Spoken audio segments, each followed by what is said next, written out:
Youth block president मौजूद हैं, block president मौजूद हैं, ज़िला परिषद सदस्य मौजूद है, साथ में और भी यहाँ पे जो कर्मी समर्थक हैं वो लोग भी यहाँ पे मौजूद हैं। तो मैं कुछ सवाल लेकर के सबसे पहले जाऊँगा अनवर भाई के पास के आपको ये मैं जानना चाहूँगा कि पंचायत चुनाव जिसका इंतज़ार लोग काफ़ी दिनों से कर रहे थे, दीगर पार्टियां भी ये ठीक है भाई कब पंचायत चुनाव की घोषणा होगी, समय इसका निकलता जा रहा है, लेकिन अचानक पंचायत चुनाव की घोषणा, लेकिन समय सीमा जो बांधा गया 1 महीने का और 15 जून तक, 1 हफ्ता के अंदर ही नॉमिनेशन करके कंप्लीट करना पड़ेगा, लास्ट तारीख 15 जून। तो आखिर मकसद क्या है? ऐसा बात नहीं है जो लोग बोल रहा था या आप भी बोल रहे हैं, जो इलेक्शन का समय सीमा निकल रहा था, निकल नहीं रहा था। अगस्त तक तो पिछला बॉडी का अगस्त तक टाइम है, उससे पहले इलेक्शन होगा। हम लोग हर वक्त आप लोगों से भी बोले हैं, हर मीटिंग मिचिल में भी हम लोग बोलते थे जो वक्त जब सही समय है अगस्त महीना, उससे पहले इलेक्शन हो जाएगा। इलेक्शन कमीशन का शुक्रिया अदा करते हैं कि इलेक्शन कमिश्नर कुछ दिन से था नहीं, फाइल अटका हुआ था राज्यपाल के पास। जब कल उसका नाम फाइनल हुआ तो उसके बाद ही वो देर ना करते हुए इलेक्शन कमिश्नर आज इलेक्शन का घोषणा किया और 1 महीना के अंदर इलेक्शन का सारा प्रक्रिया जो है वो ख़त्म हो गया। अगला महीना इलेक्शन हो जाएगा और एक ही दिन में वोट है, तो अच्छा है। वोट हम लोग तो ये जो पॉलिटिकल पार्टी के हिसाब से हम लोगों का जो तैयारी होने का, हम लोग तो हमेशा तृणमूल कांग्रेस का सैनिक, ममता बनर्जी का सैनिक, अभिषेक बनर्जी का सैनिक हमेशा फील्ड में ही रहता है। हम लोगों को अलग से तैयारी करने का कोई ज़रूरत नहीं, हम लोग तैयारी में ही रहते हैं हमेशा। हम लोग रेडी हैं। अगर 1 महीना बाद नहीं 15 दिन बाद भी इलेक्शन होता तो हम लोग रेडी थे, अभी भी रेडी हैं, इलेक्शन होगा। नहीं तो आप लोग रूलिंग पार्टी में हैं, तो इसका मतलब आप लोगों को पता है कि कब चुनाव की घोषणा होगी, कब क्या होगा।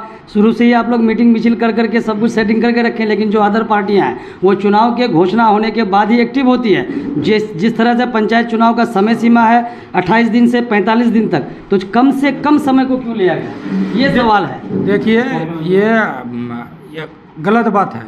इलेक्शन कमिश्नर इलेक्शन घोषणा करता है। हम लोग शासक दल में होने के बावजूद भी हम लोग नहीं बोल पाएंगे, क्योंकि इलेक्शन कमीशन एक स्वाधीन संस्था है। वो खुद अपना जो डिसीजन लेने का वो लेता है। अब अगर कोई बोले जो नहीं हम लोग शासक दल हैं इसीलिए हम लोगों से पूछ के लिया है, ऐसा कोई बात नहीं है।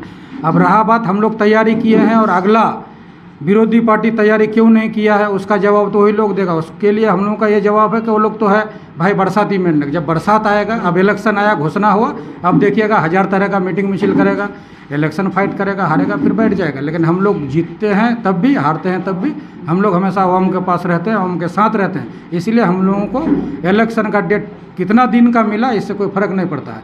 हम लोगों को अवाम का अधिकार है वोट देना, तो हम इलेक्शन होगा, अवाम वोट देगा, तृणमूल कांग्रेस को जिताएगा, यही उम्मीद रखते हैं अवाम से। चलिए जिला परिषद साहब है, यहाँ से 2 बात करते हैं कि यही सवाल जो उठ करके आ जा रहा है, जब घोषणा हुई उसके बाद से ही सवाल खड़े होने शुरू हुए कि इतना कम समय, और जो खास करके नॉमिनेशन का जो डेट लास्ट तारीख जो तय की गई है, 1 हफ्ते का टाइम बचा है, कब कैंडिडेट सिलेक्शन होगा, कब किसको चुना जाएगा और कब जाकर नॉमिनेशन कराएगा। तो ये एक सोची समझी साजिश के तहत किया गया है, ऐसा आरोप विरोधियों का है जो उठ करके पूरे राज्य से आ रहा है। आपने सवाल किया कि साजिश के तहत, देखिए ये तो कोई साजिश नहीं है। अब बात यह है कि इलेक्शन तो होना है और ड्यू टाइम में ही होना है। सबको मालूम है कि ये जो नवोजवार का जो प्रोग्राम चल रहा था, नवोजवार प्रोग्राम चलेगा, उसके दरमियान जो है इलेक्शन डिक्लेयर हो सकता है। और सबको ये भी ख्याल रहना चाहिए मेरे ख्याल से कि इलेक्शन जो होता है, जो एक टाइम है, जो एक सीमा है, उससे पहले इलेक्शन हो जाता है। और उसके तहत इलेक्शन कमिश्नर नहीं था जो अपॉइंट हुआ है, होने के बाद जो उन लोगों ने जो प्रिपरेशन किया उस प्रिपरेशन के मुताबिक जो इलेक्शन डिक्लेयर किया। और हमारा तृणमूल कांग्रेस, मैं तो ये कहूँगा कि तृणमूल कांग्रेस हमेशा रेडी रहता है। क्यों रेडी रहता है? कि भाई डेवलपमेंट के नाम पर वोट होगा। डेवलपमेंट, ममता बनर्जी ने इतना डेवलपमेंट किया है बंगाल में, और ये कोई छुपी हुई बात नहीं है, कोई पोशीदा बात नहीं है। बात यह है कि ममता बनर्जी ने डेवलपमेंट किया है पूरे बंगाल में, सब आदमी जानता है, ऑपोजिशन भी बखूबी इस चीज़ को जानते हैं कि डेवलपमेंट हो रहा है। और चाकुलिया में ख़ास तौर से मैं बता दूं आपको, जहां पर डेवलपमेंट के नाम पर एक ईंट भी नहीं रखी गई थी, और आज चाकुलिया में डेवलपमेंट हो रहा है। इस तरह से डेवलपमेंट हो रहा है जिस तरह से कि एक डेवलपमेंट का ज्वार जिसको बोलते हैं वो हो रहा है। अब आप ही तो अच्छी तरह से बता पाएंगे कि हर जगह हमारे ब्लॉक प्रेसिडेंट साहब शराफत भाई, जो वो प्रेसिडेंट अनवर भाई, हमारे मिनाजुल आरफीन आज़ाद साहब और पूरे कमेटी, ब्लॉक कमेटी का लेकर के जगह जगह जाकर के रास्ता का, खास तौर से मैं बता दूं कि इतने रास्तों का काम हुआ है जो चकुलिया के इतिहास में इसको लिखा जाएगा कि चकुलिया में तृणमूल कांग्रेस का एमएलए होने के बाद आज जिस तरह से डेवलपमेंट का काम हो रहा है वो बिल्कुल काबिल सराहना है। कौन দেখেন পার্টি আমাকে একটা দায়িত্ব দিতে হয়, দিয়েছে। পুরা ব্লক প্রেসিডেন্ট আমাকে বানিয়েছে, কিন্তু আমার ব্লকের প্রত্যেকটা নেতৃত্ব, ব্লক কমিটির সদস্য, ব্লক কমিটি, অঞ্চল প্রেসিডেন্ট, ভাইস প্রেসিডেন্ট সবাইকে নিয়ে আমরা একটা টিম, আমাদের যে ইলেকশন প্রক্রিয়া যে আছে এটাকে নিয়ে আমরা আগে থেকেই মানে অ্যাক্টিভ ছিলাম। এমনিতে আমরা জনগণের সাথে পাশে আছি, যেহেতু আমাদের দিদি উনি আমাকে নির্দেশ যে হিসাবে করেন, যেরকম ধরেন দুয়ারে সরকার, লোকের সাথে মানে যোগাযোগ কাজ কাম হবে যাবে। তারপরে আমরা দলের পক্ষ থেকে প্রতিটা বাড়ি বাড়ি গেলাম, একদিন অঞ্চলে, মানে ডেলি লোকের সাথে যোগাযোগ, সুবিধা অসুবিধা, ও 100-এ 100 যে বেনিফিট দিয়েছে সরকার, আপনার লক্ষ্মী ভান্ডার থেকে নিয়ে রূপশ্রী, কন্যাশ্রী, যারা পায় না ওদের বাড়িতে গিয়ে গিয়ে যতগুলো আমরা নেতৃত্ব ছিল, ব্লক প্রেসিডেন্ট বলেন, মেম্বার, জেলা পরিষদ, পঞ্চায়েত সমিতি, সবাই আমরা প্রতিটা বাড়ি বাড়ি গেছি, যাচ্ছি। আর এই সরকার যতদিন থাকবে প্রতিটা বাড়ির লোক যাবে, সুবিধা অসুবিধার লোকের জেনে এসে আমরা জেনে ওদের সমস্যাগুলো সমাধান করার আমরা চেষ্টা করি। কি আশা করছেন পঞ্চায়েত নির্বাচনে? পঞ্চায়েত নির্বাচন দেখেন, কথা হলো কি যে 11টা পঞ্চায়েত রয়েছে চাকুলিয়া, 11টা গ্রাম পঞ্চায়েত আছে।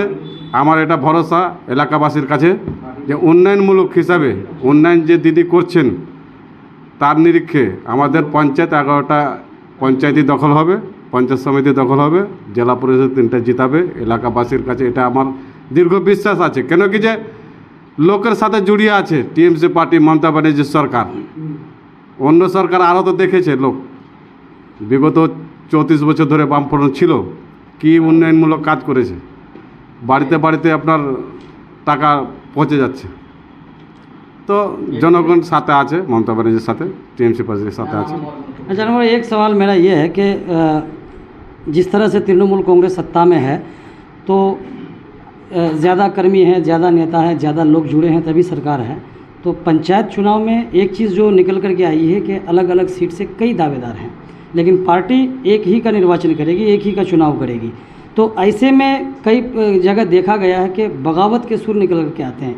इस समस्या से निपटने के लिए आप लोगों की क्या तैयारी है? कि आप देखिए, हर जगह आपको एक से अधिक नाम मिलेगा। विधानसभा इलेक्शन में भी एक ही नाम नहीं था, एक से अधिक नाम था। सेम वैसे ही लोकसभा में भी होता है। और पंचायत इलेक्शन क्योंकि ये लोकल इलेक्शन है, यहाँ पर ज़्यादा दावेदार होने का संभावना रहता ही है। और हमारे पार्टी में जो तो रूलिंग पार्टी है, यहाँ पर दावेदार ज़्यादा है भी, लेकिन सब तृणमूल का ही है। तो वो लोग भी जानता है, जब तक पाने का बात है सब कोई मांग रहा है, लेकिन जब एक आदमी को मिलेगा तो बाकी लोग तृणमूल का होके, तृणमूल के सिंबल को देखते हुए, ममता बनर्जी को देखते हुए और उन्नयन को देखते हुए अपने पार्टी का कैंडिडेट को ही जिताएगा, यही उम्मीद है। और ये होता ही हर इलेक्शन में होता है। चलिए, बहुत बहुत शुक्रिया। तृणमूल कांग्रेस कार्यालय से मैं बात कर रहा था कि आज जिस तरह से पश्चिम बंगाल में पंचायत चुनाव की घोषणा हुई और घोषणा के बाद जो 1 महीने का समय सीमा दिया गया, उस 1 महीने में ही सारी प्रक्रिया जो है पूरी करनी है। 15 जून तक लास्ट तारीख तय की गई है कि आप अपना नॉमिनेशन फाइल कर दें, कौन कैंडिडेट है नहीं है। सिलेक्शन करने के बाद 15 तारीख तक आपको सब कुछ क्लियर कर देना पड़ेगा। उसके बाद 15 दिन का समय आपको प्रचार प्रसार के लिए मिलेगा, उसमें ही सब जो कार्य है पंचायत चुनाव के वो आपको पूरा करना पड़ेगा। तो ये मैं बातें कर रहा था और इस 1 महीने के बीच में जितनी हो सके कोशिश करूँगा कि ग्राउंड रिपोर्ट भी आप लोगों के सामने रखी जा सके, और जितना हो सके मैं जगह जगह अलग अलग जगहों पर जाकर जो है ग्राउंड रिपोर्ट निकाल कर आप लोगों के सामने रखूँगा कि क्या लोग चाहते हैं, क्या लोगों को सुविधाएं मिली है, क्या लोग नहीं पाए हैं और किन लोगों की क्या राय है, ये भी मैं आप लोगों के सामने रखने की पूरी कोशिश करूँगा। तो अब तक इतना ही। वीडियो को ज़्यादा से ज़्यादा शेयर करें, चैनल पर नए हैं तो सब्सक्राइब कर लें, फेसबुक